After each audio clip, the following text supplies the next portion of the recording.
안녕하세요. 오늘도 사연 살롱을 찾아주셔서 감사합니다. 전 올해 29살로 이름은 박희정이에요. 제 나이를 들으신 분 중에서 아마 아홉수네라고 생각하시는 분 몇 분 계실 것 같은데요. 정말 그런 게 아닌가 싶어요. 10년 주기로 안 좋은 일이 생기는데 그게 나이 끝자리가 9일 때 생긴다고 해 아홉수라고 하잖아요. 19살 때 모르고 지나쳤는데 29살이 돼서 그게 결혼으로 올 줄 정말 꿈에도 몰랐네요. 야, 이혼 안 한 게 어디야. 요즘 이혼이 흠이 아니라지만 그래도 서류상 깨끗하고 천만다행이죠 뭐. 안 그래? 그래. 청첩장 다 돌리고도 헤어지는 마당에 식장 잡은 것도 아니고 얼마나 심플해. 야, 똥차 같다고 생각해. 어? 친구들은 조상신이 도운 거라고 말하지만 사실 그 말이 와닿는 건 아니에요. 사람 하나만 보면 제가 사랑했던 그 사람이 좋았기 때문이죠.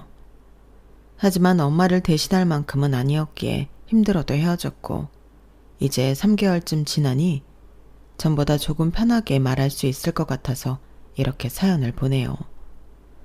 저는 충남 당진에서 자랐어요. 아빠는 초등학교 때 돌아가셨는데 사실 그땐 제가 고학년이 되기도 전이라 슬픔이라는 걸 제대로 느끼지 못했던 것 같아요. 되게 정신없는 상갓집, 아빠를 다시 볼 수 없을 거라는데 크게 와닿지 않았거든요. 그때 기억으로도 아빠는 종종 옆 동네 농사일을 도와주러 가시면 며칠씩 주무시고 오셨으니까요. 막연하게 어린 기억에 시간 지나면 또 올 거라 생각했던 것 같아요. 죽음이라는 게 평생 못 본다고 확실하게 느끼기에 제가 너무 어렸던 거겠죠. 아빠는 시내에서 집으로 돌아올 때 차 사고를 내셨어요. 형편이 넉넉하지 않아서 고기 반찬을 먹는 게 드물었고 부모님은 라면으로 끼니를 때운 적도 많았던 기억인데요. 그런 이유로 다 커서 아빠가 젊은 나이에 당뇨가 걸릴 수밖에 없었다는 걸 알게 되었네요. 여하튼 당뇨였던 아빠가 밤늦게 일 끝내고 운전하고 오시는데 혈당이 급격하게 떨어지셨던 게 엑셀을 밟으셨는데 중앙선을 넘은 이유라고 했어요. 기절할 듯 쓰러지시면서 반대편 전봇대를 받고 멈췄던 거죠. 다행히 늦은 밤이라 찻길이 박은 게 아니라 인명사고는 없었지만 아빠의 심장이 그때 멈춰버렸어요. 시골이라 구급대가 오기까지 시간이 걸렸고 골든타임을 놓쳤으니 심폐소생술을 하고 응급처치를 해도 한번 멈춘 심장은 다시 뛰지 않았던 거죠. 아빠가 돌아가시고 받은 사망보험금으로 엄마는 땅을 사셨어요. 형제도 없고 저 하나였는데 저를 두고 어디를 나갈 수도 없었고 돈은 벌어야겠다고 생각하셨던 엄마는 농장을 하시면서 저도 돌보고 돈도 벌 수 있다고 생각하셨던 것 같아요. 지금은 당진도 땅값이 많이 올랐지만 제가 어릴 때만 해도 그렇게 비싸지 않았어요. 사망보험금이 많은 것도 아니었지만 그래도 1000평 정도는 살 수 있었죠.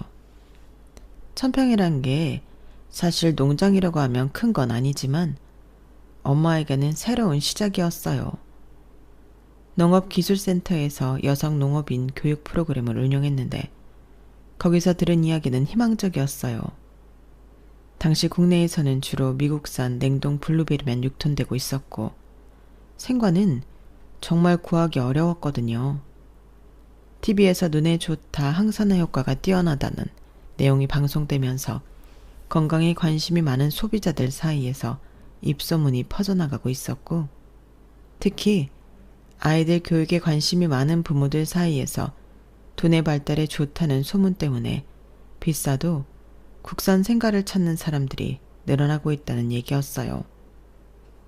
엄마, 블루베리가 뭐야? 베리? 딸기 종류야? 아니야. 까만색 작은 열매인데 몸에 엄청 좋다고 해. 눈도 좋아지고 머리도 좋아진대. 정말? 그럼 내가 많이 먹으면 공부 잘할 수 있어? 그럼 우리 희정이 똑똑해져서 서울대 갈 수 있을 거야. 본격적으로 수학이 시작된 건 3년째부터였어요. 엄마는 농협의 소과류 담당자와 연결이 되어 서울 가락동 도매시장에 출하하셨었죠. 처음에는 시장에서 블루베리 자체를 모르는 상인들이 많아서 애를 먹이셨지만 품질이 좋고 당도가 높다는 평가를 받으면서 점점 고정 거래처가 생겼어요. 특히 강남 일대 고급 과일 전문점에서 엄마 농장 블루베리만 찾을 정도로 인기가 높았거든요. 여름 성수기에는 새벽 3시부터 일어나서 이슬이 마르기 전에 블루베리를 따고 포장해서 오전 9시까지 농협 수집소에 가져다 주셨어요. 그러면 그날 저녁 서울시장에 도착해서 다음날 아침 각 소매점으로 배송되는 시스템이었죠. 당시 블루베리 1kg에 2, 3만 원씩 받으셨으니까요. 지금 기준으로 보면 더 비싼 셈이었어요. 엄마에게 도움이 되고 싶었던 저는 집에 돌아와서 EBS를 보며 공부했어요. 농장 일로 바쁘신 엄마 대신 혼자서도 열심히 할 수 있는 방법이었거든요. 인터넷 강의가 지금처럼 발달하지 않았던 시절이라 EBS가 정말 큰 도움이 되었죠. 저녁 시간이 되면 엄마와 함께 농장에서 따온 블루베리를 먹으며 하루 있었던 일들을 나누었어요.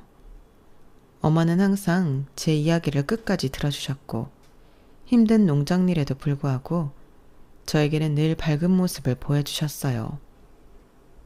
희정아, 성적표 나왔어? 이번에도 전교 5등 안에 들었어. 어머, 우리 딸 정말 장하다. 엄마가 늦게 들어와서 봐주지도 못하는데 혼자서 이렇게 잘하니?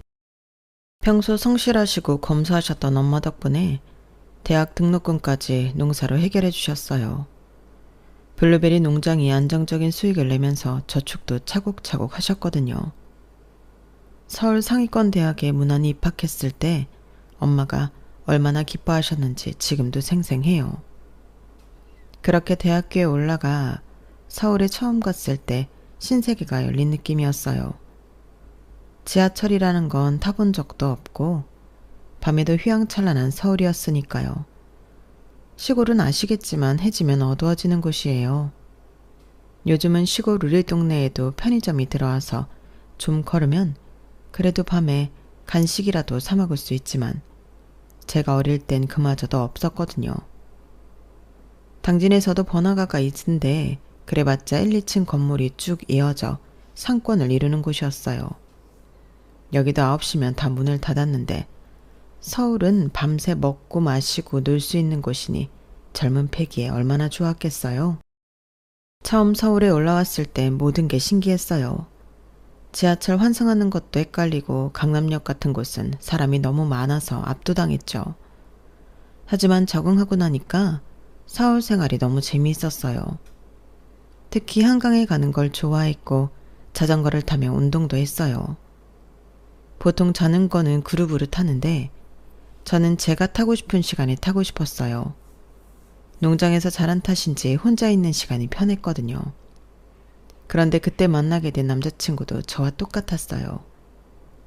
어느 날 한강공원에서 자전거를 타다가 편의점에 물 사러 들어갔는데 나오면서 한 남자와 부딪혔어요.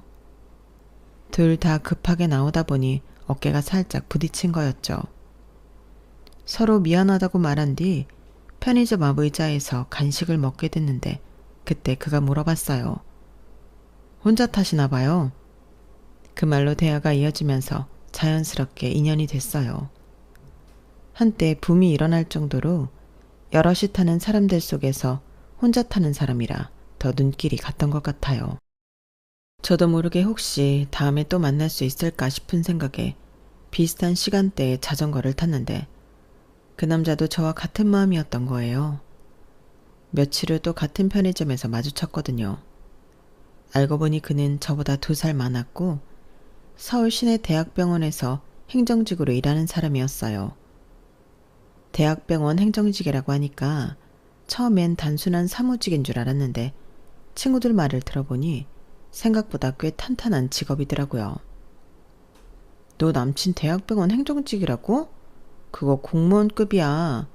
들어가기도 힘들고 야근도 별로 없고 월급도 꽤 잘 나온다고? 안정적인 직업이라는 걸 알게 되니 마음이 좀 더 열렸던 것 같아요. 앞으로 어떻게 될지 모르지만 그래도 이상한 사람은 아니라는 안도감 같은 거였겠죠. 처음엔 한강에서 자전거 타는 운동 친구 정도였는데 점점 카페도 가고 영화도 보게 되면서 연인 사이가 됐어요. 그는 차분하고 성실한 성격이었고 제가 시골에서 올라왔다는 걸 신기한 듯 다른 환경에서 자란 걸 개의치 않고 오히려 존중해주는 느낌이었어요. 서로 다른 환경에서 자란 덕분에 새로운 것들을 많이 배울 수 있다며 열린 사고방식이 중요하다고 말했거든요. 그렇게 4년 동안 연애하면서 점점 더 깊은 관계가 되면서 자연스럽게 결혼 이야기까지 나왔고 엄마한테도 소개시켜 드렸어요. 모든 게 순조롭게 흘러가는 것 같았는데 정작 결혼을 앞두고 예상치 못한 문제가 생겼던 거죠. 그게 바로 제가 9수를 실감하게 된 29살의 실연 이후. 지금 생각해보면 처음부터 조금 삐그덕거렸는데 남자친구가 워낙 중간에서 중심을 잘 잡아줘 대수롭지 않게 넘어갔던 게 결국 엄마에게 빗을 꽂게 될 줄 몰랐네요. 남자친구를 만나면서 사귄 지 1년 되던 해 엄마한테 데리고 갔었어요. 타지에서 잘 지내나 걱정하는 엄마에게 좋은 사람 만나 연애도 하고 잘 지낸다고 안심시켜드리고 싶어서였죠. 물론 그땐 결혼까지 생각했던 건 아니지만 직업, 취미, 배려심 등 기본적으로 부족한 사람이 아니라고 생각했기에 소개시켜드렸던 거예요.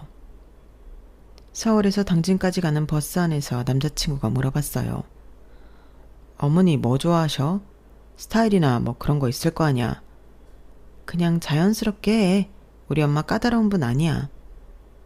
겉으론 태어난 척 말하긴 했지만 사실 속으로 조금 걱정되긴 했어요. 당진에서 엄마와 살 땐 학업에 집중하면서 남자친구가 없었고 서울에 혼자 올라가 살면서도 혼자 무언가 해야 한다는 생각에 누구를 만나기보다 제가 해야 할 일에 더 집중했거든요. 그래서 처음 데려오는 남자친구라 꼼꼼하게 보시진 않을지 정말 나도 모르게 엄마가 제 남자친구의 조건이나 이런 걸 생각해 둔 건 아닐지 한편으론 걱정되었던 거예요. 하지만 단 하나 제가 좋아하는 사람이니 분명 엄마도 좋아할 거라는 막연한 생각으로 당진 시내에 내리니 꽃집이 눈에 들어왔죠. 잠깐, 어머니 무슨 꽃 좋아하셔? 엄마? 글쎄, 꽃을 선물해 본 적 없어서 모르겠어. 평소 지나쳤던 꽃집에 발걸음을 멈춘 남자친구의 무릎에 답을 못했네요. 그러고 보니 전 엄마에 대해 아는 게 많이 없구나 싶으면서 엄마에게 관심 주며 잘 보이려는 그 행동, 배려가 마음에 들더라고요.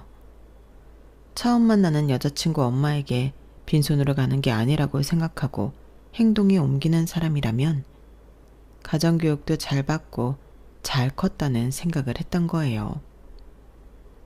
집에 도착하니까 엄마가 마당에서 나와 맞아주셨어요. 평소보다 단정한 옷을 입고 계신 걸 보니 저도 긴장되더라고요. 어머니, 안녕하세요. 어서 와요. 멀리서 오느라 고생했어요. 남자친구가 꽃다발을 건네드리니까 엄마가 환하게 웃으셨어요. 첫 번째 관문은 통과한 것 같았어요. 키가 참 크네요. 희정이보다 한참 크네. 엄마가 남자친구를 위아래로 훑어보시면서 하신 말씀이었어요. 키 크고 인상 좋은 남자를 선호하시는 엄마였거든요.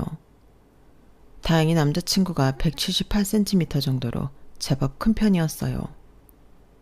저녁을 준비하시는 동안 남자친구와 거실에서 기다리고 있는데 부엌에서 나는 소리를 들으니 평소보다 정성을 들여 준비하고 계신다는 게 느껴졌어요.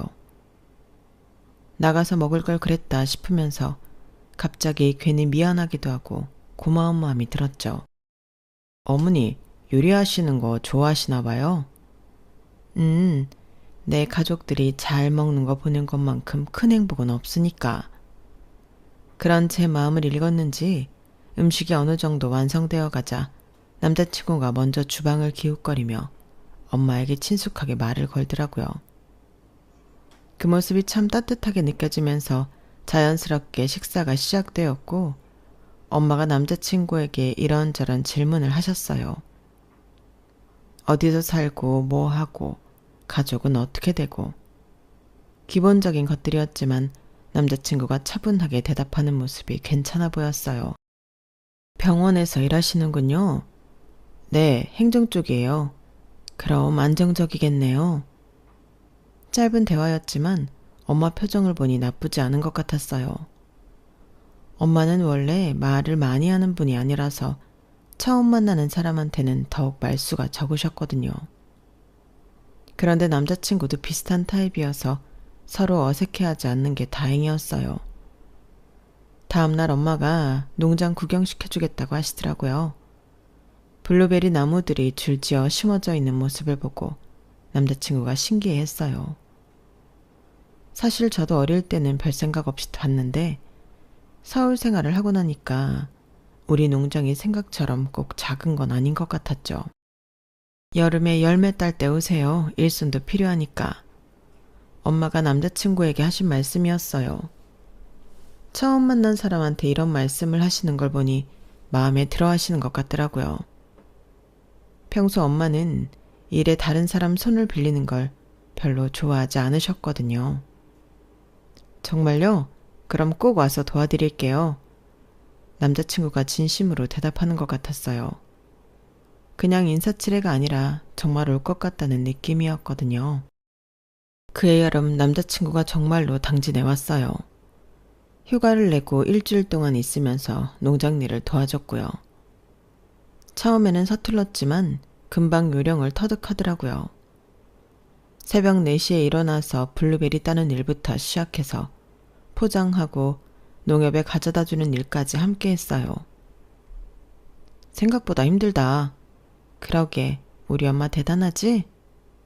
일을 마치고 나면 바다에 갔어요. 당진에서 바다까지는 차로 20분 정도 거리였거든요. 서해안 바다는 동해안과 달리 갯벌이 넓게 펼쳐져 있어서 썰물 때는 한참 걸어가야 물을 볼 수 있었어요. 하지만 석영이 지는 모습은 정말 아름다웠어요. 엄마도 오랜만에 여유를 찾으신 것 같았어요. 평소에는 혼자 모든 일을 처리하시느라 바쁘셨는데 남자친구가 도와주니까 일이 훨씬 수월해졌거든요. 저녁 식사 후에 3명이 함께 앉아서 TV를 보거나 이런저런 이야기를 나누는 시간이 평화로웠어요. 그 다음 해에도 그 다음 해에도 남자친구는 여름이면 당진에 왔어요. 이제는 농장 일에도 완전히 익숙해져서 엄마보다 더 빨리 블루베리를 따기도 했어요. 3년째 되니까 진짜 가족 같은 느낌이었어요. 너희 언제 결혼할 거야? 3년째 여름이 끝나갈 무렵 엄마가 저에게 물어보셨어요. 직접적인 질문이어서 당황스러웠지만 사실 저도 그런 생각을 하고 있었거든요. 서울로 돌아가는 버스 안에서 남자친구도 비슷한 말을 꺼냈어요. 우리 이제 결혼 생각해봐도 될까? 놀라기보다는 드디어라는 생각이 먼저 들었어요. 3년 동안 이런 시간들을 보내면서 우리 모두 같은 마음이 되어 있었다는 걸 느꼈거든요. 말로 하지 않아도 알 수 있는 그런 분위기였던 거예요. 남자친구 엄마를 만나러 간 건 사귄 지 3년이 조금 지날 때였어요. 결혼에 대해 진지하게 생각하게 될 쯤 남자친구가 자신 엄마에게도 인사 가는 게 어떠냐고 했죠. 우리 엄마한테도 한번 인사드리는 게 어떨까? 이젠 그래도 될 것 같아? 사실 빨리 인사드리지 않았던 건 남자친구 엄마가 남자든 여자든 결혼을 빨리 하는 게 좋다는 소리를 어릴 때부터 해서 데려가면 결혼하라고 난리치실 텐데 서로 알아가고 시기가 될 때 하고 싶다는 소리를 전해 했었거든요. 우리 엄마가 좀 성격이 급하셔. 만나자마자 언제 결혼하냐고 물어보실 것 같아서 좀 더 사귀다가 우리 둘 다 결혼 생각이 들면 그때 뵈러 가자. 그래도 괜찮지?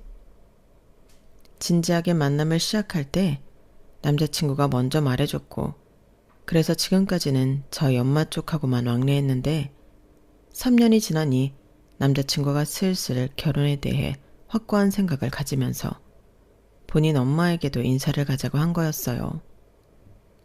저도 이제는 피할 수 없는 단계라는 걸 알고 있었죠. 결혼을 생각한다면 양쪽 부모님 모두 만나야 하는 게 당연한 거니까요. 남자친구네 집은 강남 쪽 아파트였어요. 지하철역에서 내려 걸어가면서 주변을 둘러보니 확실히 제가 자란 당진과는 다른 세상이라는 생각이 들었어요. 높은 건물들과 깔끔하게 정돈된 거리, 지나다니는 사람들의 옷차림까지 모든 게 세련되어 보였거든요. 엘리베이터를 타고 올라가면서 괜히 긴장이 되더라고요. 저희 엄마는 농장 일을 하시다 보니 꾸밈없이 편한 차림새를 하시는 편인데 남자친구 엄마는 어떤 분일지 궁금하면서도 걱정됐어요. 혹시 저를 촌스럽게 생각하지는 않을까 하는 걱정도 있었고요. 초인종을 누르자마자 문이 열리면서 깔끔하게 차려입은 중년 여성이 나타났어요. 첫인상부터 도시적이고 세련된 느낌이었죠. 머리부터 발끝까지 정갈하게 꾸민 모습에서 평소에도 외모 관리에 신경을 많이 쓰시는 분이라는 게 한눈에 보였어요. 만나서 반가워요. 우리 민수가 누굴 만나는 것 같긴 같았는데 안 보여줘서 궁금했거든요. 어머, 내 정신 좀 봐. 사람 세워두고.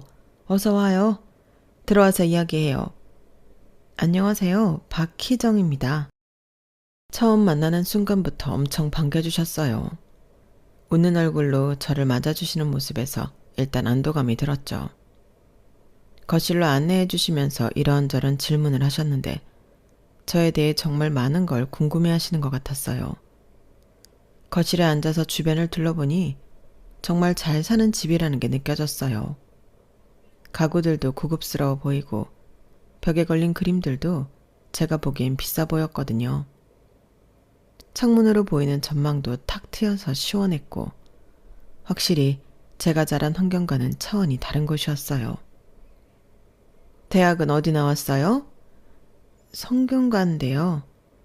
엄청 공부 잘해야 가는 대학이잖아요. 서울에서도 꽤 급 있는 학교인데 얼굴도 예쁜데 공부까지 잘했나 봐요. 첫인상은 합격한 듯 싶었던 건 처음 봤을 때부터 시종일관 웃는 모습이셨고 대학교 이름을 말하니 만족스러운 표정까지 지으셨기 때문이에요.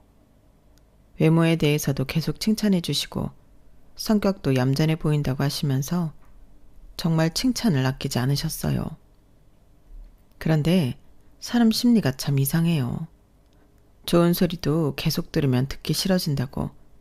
처음엔 기분이 좋았는데 계속 들으니까 좀 부담스러워지더라고요. 마치 저를 상품 검수하듯이 하나하나 확인하는 것 같은 느낌이랄까요? 시선도 제 얼굴, 옷차림, 손까지 세세하게 살펴보시는 게 느껴졌어요. 우리 민수가 정말 좋은 사람 만났네요. 요즘 이런 차분한 여자애들 찾기 힘든데? 남자친구를 쳐다보시면서 흡족하다는 표정을 지으셨는데요.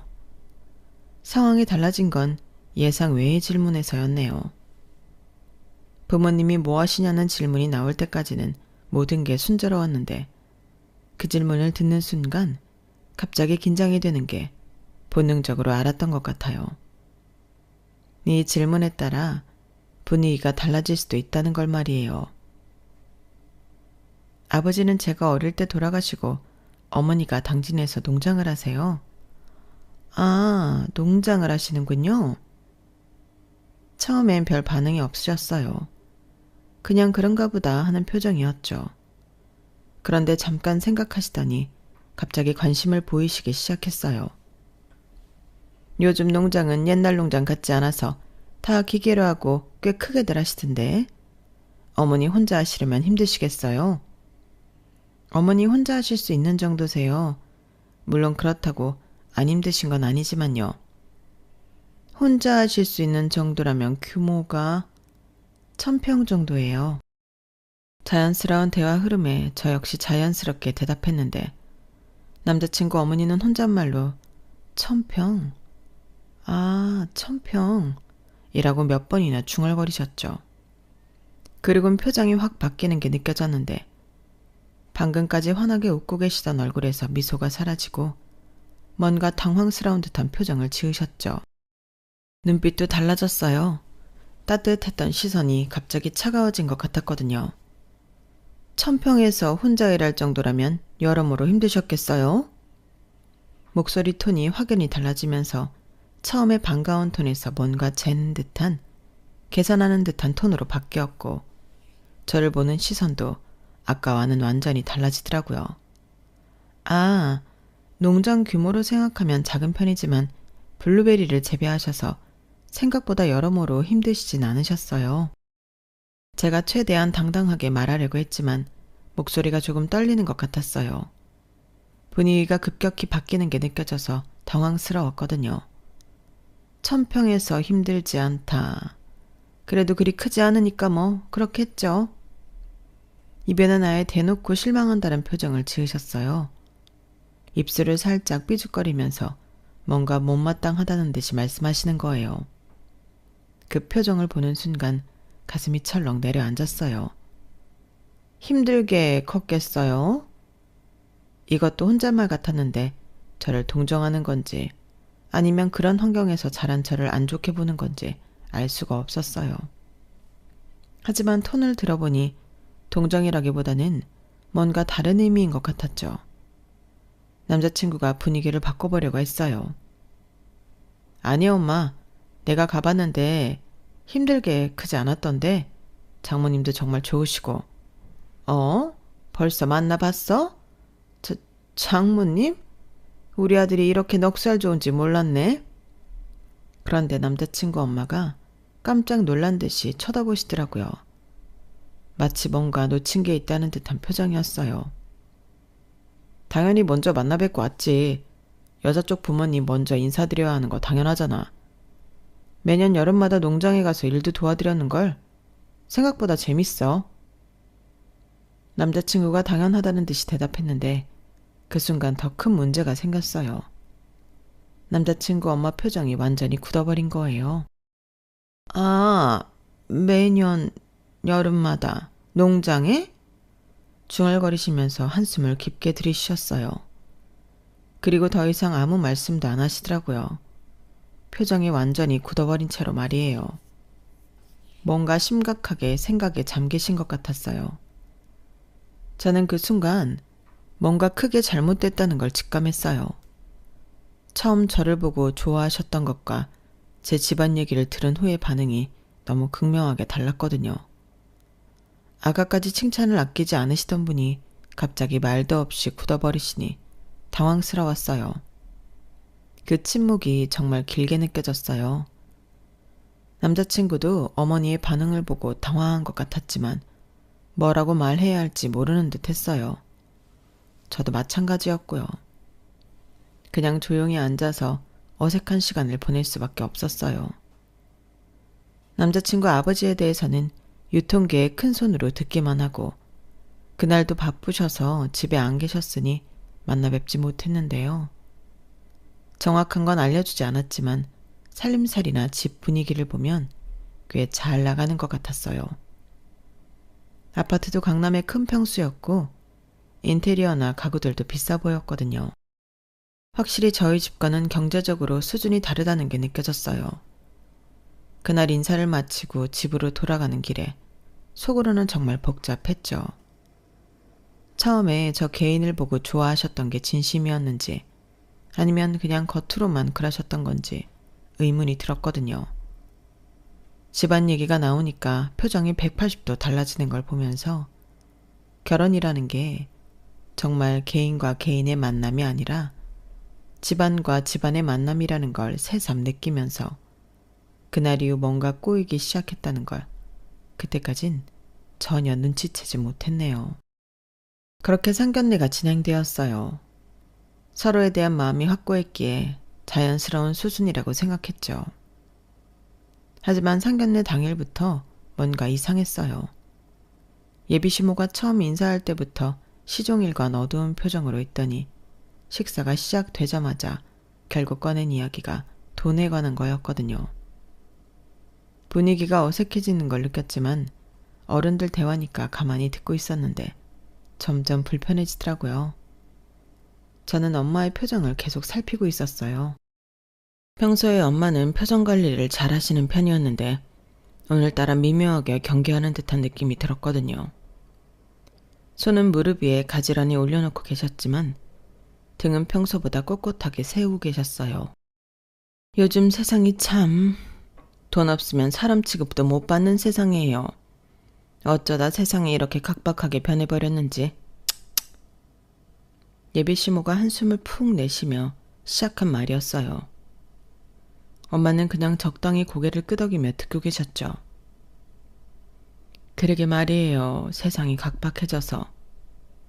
특히 요즘 젊은 사람들이 결혼을 하려면 집도 있어야 하고 차도 있어야 하고 뭐 하나 쉬운 게 없더라고요.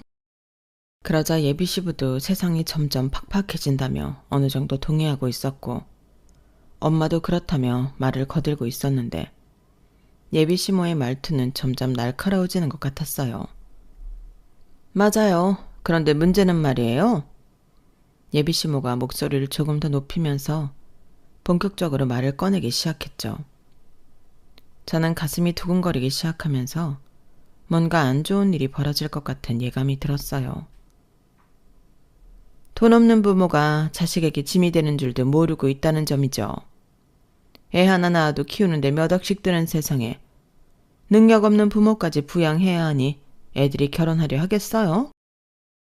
그 순간 공기가 싸늘해지면서 무슨 의도로 이런 말을 하는지 저희가 궁금해지기 시작했어요. 설마 엄마가 농장한다고 했더니 작다고 힘들었겠다고 말했던 게 지금 돈으로 연결되는 건가 싶으면서 속으로 거기서 멈췄으면 좋겠다고 생각했는데요. 시모는 멈출 생각이 없어 보였어요. 특히 농사 짓는 분들이 그렇잖아요. 아무리 열심히 해도 날씨가 안 좋으면 망하고 좋아도 가격이 떨어지면 또 망하고 정말 불안정한 직업이에요. 이때 엄마가 젓가락을 아주 조심스럽게 소리도 나지 않게 내려놓으셨는데 그 모습에서 저는 엄마가 정말 화나셨다는 걸 알 수 있었어요. 엄마는 화가 나면 급한 행동을 멈추고 모든 걸 천천히 하는 습관이 있으셨거든요. 엄마, 그런 말씀을 왜 이런 자리에서? 남자친구가 끼어들려고 했지만 예비 시모는 손사래를 치며 계속했고 저는 남자친구를 쳐다봤는데 그도 당황한 표정이었죠. 평소 자기 엄마가 이렇게 직설적인 분인 줄 몰랐다는 듯한 얼굴로 황당함을 숨기지 못하더라고요. 이런 자리니까 하는 거야. 지극히 현실적인 얘기를 해야지. 사람이 늙을수록 돈이 있어야 하는데 어디까지 손 벌리고 살 수 있는 건 아니잖아? 시골에서 농사 짓고 사셨으니 보험이나 이런 건 제대로 드셨는지 모르겠고 연금이나 의료비 신경 쓰이는 게 한두 가지가 아니네. 저는 이때 정말 화가 났어요. 엄마가 혼자서 얼마나 고생하며 저를 키우셨는데 이런 말을 듣고 계셔야 한다뇨. 누가 봐도 이 결혼이 마음에 안 든다는 티를 팍팍 내고 있었고 저는 더 이상 참을 수 없어서 한 소리 하려는데 엄마가 먼저 입을 여셨어요. 목소리는 평소와 똑같이 차분했지만 저는 그 속에 담긴 차가운 분노를 느낄 수 있었어요. 그런 걱정은 안 하셔도 될 것 같은데요.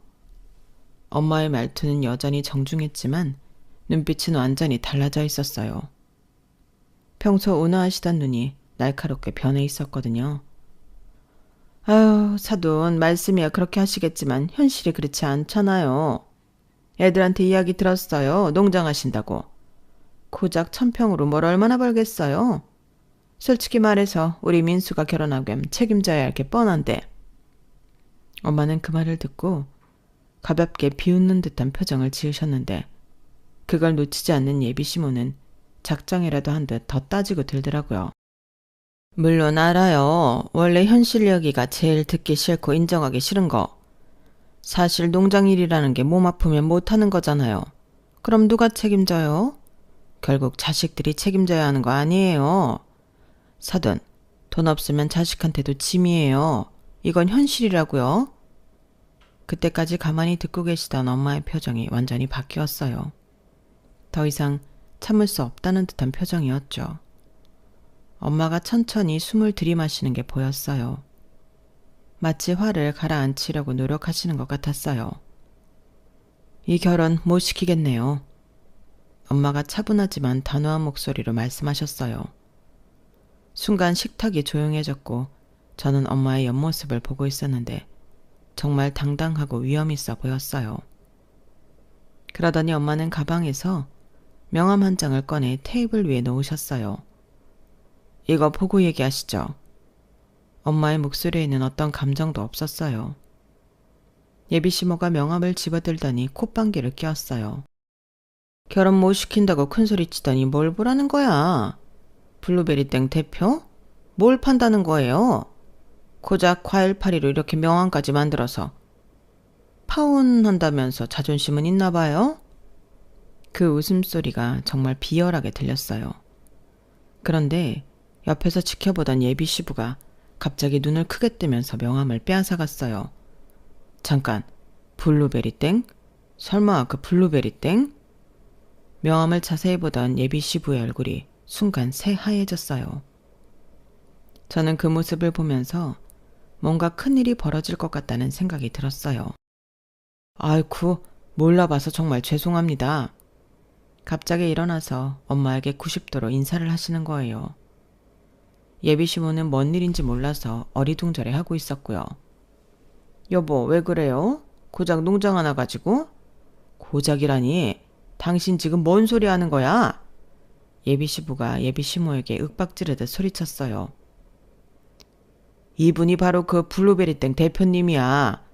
내가 그렇게 만나려고 했던 분이라고. 그런 대단한 사람이 왜 여기 있다고. 당신 착각한 걸로 호들갑 좀 떨지 마. 창피하게.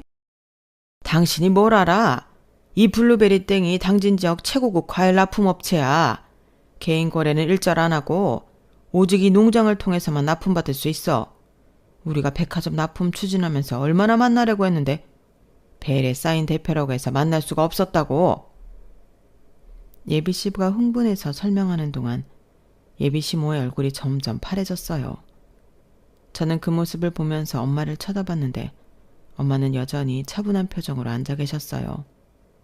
마치 이런 상황을 예상하고 있었다는 듯이 말이에요. 더군다나 이분들이 백화점 입점을 거절하는 이유가 일반 소비자들 부담을 생각해서라니. 이런 분을 두고 당신이 지금까지 뭔 소리를 한 거야? 이때 저는 엄마가 정말 대단한 분이라는 걸 새삼 깨달았어요. 단순히 돈을 많이 벌 수 있는 기회를 포기하면서까지 소비자들을 생각하신다뇨. 그런 분을 두고 예비 시모가 그런 말을 했다는 게 정말 화가 났어요. 사돈, 오해가 있었던 것 같아요. 예비 시모가 갑자기 말을 바꾸기 시작했어요. 아까까지의 거만한 태도는 온데간데 없이 사라지고 완전히 다른 사람이 된 것 같았어요. 아까 제가 한 말들은 그게 다 저희한테 하는 말이었어요. 혹시 저희가 못 사는 집안이라고 부담 느끼실까봐 그랬는데 그런 거 일절 없으시겠죠? 180도 달라진 태도를 보면서 저는 정말 어이가 없었어요. 사람이 어떻게 이렇게 빨리 바뀔 수 있는지요. 하지만 엄마의 반응이 더 인상적이었는데 갑자기 엄마가 실수를 터뜨리셨어요. 이 결혼은 정말 못 시키겠네요. 엄마가 다시 한번 단호하게 말씀하셨어요. 명함 때문에 달라진 게 아니라 사람됨 때문에 안 된다는 뜻이었어요. 저도 그날 예비 시모의 모습을 보고 이 결혼이 정말 맞는지 확신이 서지 않았죠. 결국 남자친구랑 많은 이야기 끝에 헤어지기로 했어요. 물론 그 과정이 순탄했던 건 아니었죠. 저에게는 첫사랑이나 다름없기에 많은 생각을 했는데 어느 드라마에서 여주인공이 첫사랑과 헤어지면서 했던 말이 떠오르더라고요. 내 남자친구도 사랑하지만 내 자신을 더 사랑해서 그런 결혼은 하고 싶지 않다고요. 그래서 저 역시 상견례가 끝나고 며칠 동안 남자친구와 정말 많은 대화를 나눴어요. 밤 늦게까지 통화하면서 이런저런 이야기를 했는데 서로 마음이 아팠지만 그 끝은 이미 정해졌던 것 같아요. 우리 엄마가 원래 그런 분이 아닌데 정말 미안해. 알아. 그래도 이미 벌어진 일인걸. 내가 엄마랑 얘기해볼게. 어떻게든 해결할 수 있을 거야. 남자친구는 계속 노력해보자고 했어요. 부모님을 설득할 수 있다고. 시간이 지나면 달라질 거라고 했죠. 하지만 저는 확신이 서지 않았어요. 돈으로 사람을 평가하는 분이라면 살면서도 또 다른 문제가 생길 수 있을 것 같았거든요. 자기야, 솔직히 말해서 어머니가 그냥 실수로 그런 말 한 것 같지 않아. 그래도 노력해볼 수는 있잖아. 우리가 정말 사랑하는데. 정말 힘든 대화였어요. 남자친구는 애틋한 사이는 아니지만 부모님과 연을 끊을 정도로 사이가 나쁜 것도 아니었거든요. 그런 상황에서 저 때문에 가족과 갈등을 겪게 하고 싶지 않았어요. 조율이라는 말로, 노력이라는 말로 시작하기엔 너무 많은 걸 상견례에서 보여주신 것 같아. 그리고 아버님도 중간에서 제대로 된 역할을 못 해주셨잖아. 처음엔 같이 동조하시더니 나중에야 말리시고. 다 듣고 계셨으니 우리 엄마한테 하는 소리라는 걸 모르지 않으셨을 거야. 난 자신 없어. 그런 시부모님과 가족이 되는 거. 우리 엄마한테 못할 짓이잖아. 안 그래? 남자친구도 할 말이 없었어요. 사랑한다는 말, 우리들은 문제가 없다는 말로 모든 걸 돌이키기에는 양가 부모님 인성 차이가 너무 났으니까요. 엄마와도 이야기를 해봤어요. 엄마는 제 마음을 이해해 주시면서도 신중하게 생각해보라고 하셨어요. 희정아, 결혼이라는 건 정말 신중해야 하는 거야. 특히 상대방 가족과의 관계는 더더욱 그렇고 자식은 부모의 거울이야. 알지? 엄마의 말씀을 듣고 마음이 정리됐어요. 엄마의 말을 곱씹고 또 곱씹어 봤는데 많은 시간을 함께하고 성장기에 영향을 받은 만큼 닮지 않을 수 없다는 결론에 다다랐기 때문이었네요. 남자친구와 마지막 만남에서 정말 많이 울었어요. 4년이라는 시간이 결코 짧지 않았는데 이렇게 끝나는 게 아쉽고 슬펐거든요. 하지만 서로의 행복을 위해서는 이게 맞다는 결론에 도달했어요. 정말 미안해, 희정아. 자기가 미안할 게 뭐 있어. 우리 인연이 여기까진걸. 우리 모두 각자 자리에서 행복하자. 물론 시부와 사업도 하지 않았어요. 상견례 이후에도 계속 연락이 왔지만 엄마가 단호하게 거절하셨죠. 사돈댁, 정말 죄송합니다. 아이들 혼사는 혼사고 사업 부분은 별개로 생각해 주시면 안 될까요? 언제든 연락만 주시면 달려가겠습니다. 정말 한 번만 기회를 주세요. 엄마는 그런 연락들이 씁쓸하다고 나중에 말씀해 주셨어요. 사람을 돈으로만 보니까 이런 일이 생기는 거야. 진심이 없는 사람들과는 일도 할 수 없어. 들리는 이야기로는 시부와 시모가 황혼 이혼까지는 아니더라도 별거 비슷하게 들어가셨다고 해요. 아들 혼사도 망치고 시부 사업에도 도움이 안 되어서 그런 것 같았는데 자세한 내막은 모르지만 그게 전부는 아니었을 거라고 생각해요. 원래 쌓인 가 있었고 결국 이번 일이 화근이 된 거겠죠. 남자친구도 저와 헤어지고 집에서 나와 독립했다고 마지막 안부를 전해줬어요. 부모님과 갈등이 있었나 봐요. 그렇게 연락하고 한 달이 지났을까요? 어느 날 모르는 번호로 전화가 와서 받았더니 엄마였어요. 희정씨? 나 민수 엄마야. 순간 정말 어이가 없었어요. 이런 뻔뻔한 사람도 다 있구나 싶었죠. 어떻게 안 되겠니? 하루아침에 낙동강 오리알 신세가 됐어. 내가 평생 잘할게. 민수도 받아주고 엄마한테도 잘 말해서 백화점 납품권도 사람 살리는 셈 치고 딱 한 번만 도와줘. 어려운 거 아니잖아. 정말 많은 말이 하고 싶었어요.